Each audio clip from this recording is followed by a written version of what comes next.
right, it's time to go ahead and get the kids out of the room. We're going to be talking about some adult topics right now. Specifically, we're talking about erectile dysfunction. It's not only an older man's problem, it can affect young men too.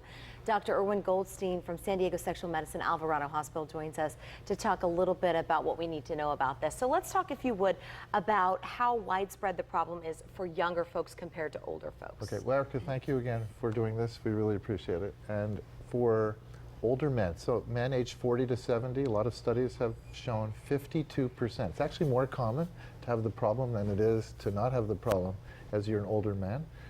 But younger men, less than 40, it's about 5 to 15%. So it's a very uncommon complaint in the younger population. But it's really embarrassing and difficult for those that are impacted by it. This is devastating. These are kids who, they're at the beginning of their lives this way, and they're supposed to be like natural performers, and when they don't perform, it's really impacts who they are, their self-esteem. And you were telling me just a second ago, this impacts a lot of people who bike ride, bicyclists, and military members. Tell me some of the causes of it. Yeah, so to get the response physically, you have to send blood to the area, and you have to hold the blood in position, so the tissue has to work normally.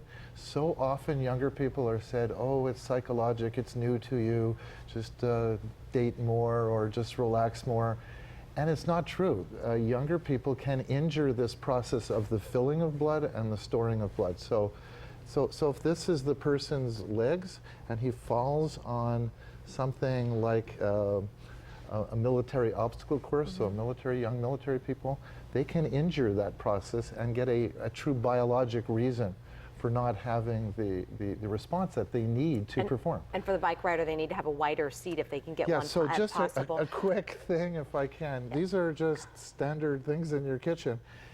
If you have a small surface area, pressure is mass over surface area. If you have a very small surface area on your bicycle seat, you'll have higher pressure. Real quickly, what can we do about it? We can be careful about what we sit on, what we fall on, and when we're having sexual activity, to not get injured, not have the organ bent during the sexual event, because that's another cause in younger people. Very good. Dr. Goldstein, thank you as always. We really appreciate it. I really appreciate it too. To get in touch with Dr. Goldstein at San Diego Sexual Medicine at Alvarado Hospital, just go to our website, fox5sandiego.com, and click on that Scene On tab. All right, Raul, back over to you.